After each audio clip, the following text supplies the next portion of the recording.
Hello, I'm Dr. Jonathan Westover.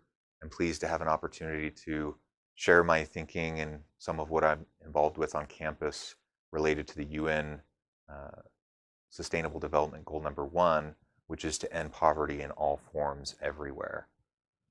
We actually do a lot on this campus to try to deal with poverty issues.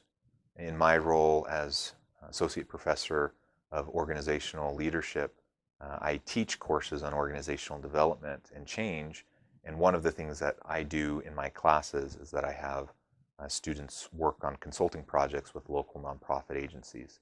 Not all, but many of these projects specifically are geared towards issues of poverty, hunger, and focus on disadvantaged populations and individuals who may need extras. I try to involve my students with. I want them to better understand their civic responsibility and to be aware of social issues that are relevant to them in their community. And I also want to give them a chance to practice what they're learning in the classroom in terms of organizational development and change concepts and principles, consultancy competencies, and then they practice that through doing these consultancy projects in teams working with local nonprofits, dealing with a very real social need and helping to alleviate poverty. As Director of Academic Service Learning, I oversee the nearly 400 courses and sections across the curriculum, across all the different types of programs on campus that engage their students in community work. And so what I see is faculty from the humanities, philosophy, social sciences, dance and the arts, to the sciences, to business, all across campus, I see faculty engaging their students in meaningful community projects. But many of these projects coming from the English department or from tech management or any of these different areas, they deal specifically with trying to alleviate issues of hunger and poverty. There's many different types of poverty. There's situational poverty that occurs. This is when someone loses a job, or there's a death in the family, or maybe a divorce.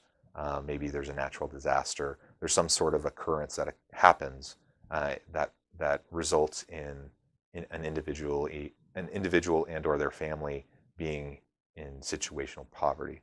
And with proper support, people can overcome that, usually fairly quickly. They can find that new job, they can stabilize their family situation, and we do many things around campus to help with situational poverty. For example, in the Center for Social Impact, we have a food pantry. That food pantry is available to not just students, but also faculty and staff on campus. But really anyone in the community can come and utilize that food pantry. A more perplexing type of problem is structural poverty as a result of institutions, government policies and practices, laws, that makes it difficult for individuals in the long term to get themselves out of poverty. And so much of the work of the Center for Social Impact is geared towards not just situational poverty, but also how do we help influence and inform the general population, but also through governance and politics. How do we help advocate for policies that will help end sort of long-term poverty? Part of the reason for this UN Sustainable Development Goal to end poverty is because 1 in 5 individuals across the world have to live on less than $1.90 a day. Now that's hard for us to even wrap our minds around here in the United States or here in Utah County. But if you are living in a world where you're trying to sustain life for you and your family on $1.90 a day or less, that's a huge hurdle. Whatever we can do to not just help locally, but help internationally for individuals who are in extreme poverty, I think that's very important. And I'm very grateful for the opportunity in my role, both as a professor, but also in working with the Center for Social Impact to be able to make a small impact on alleviating poverty in our local and international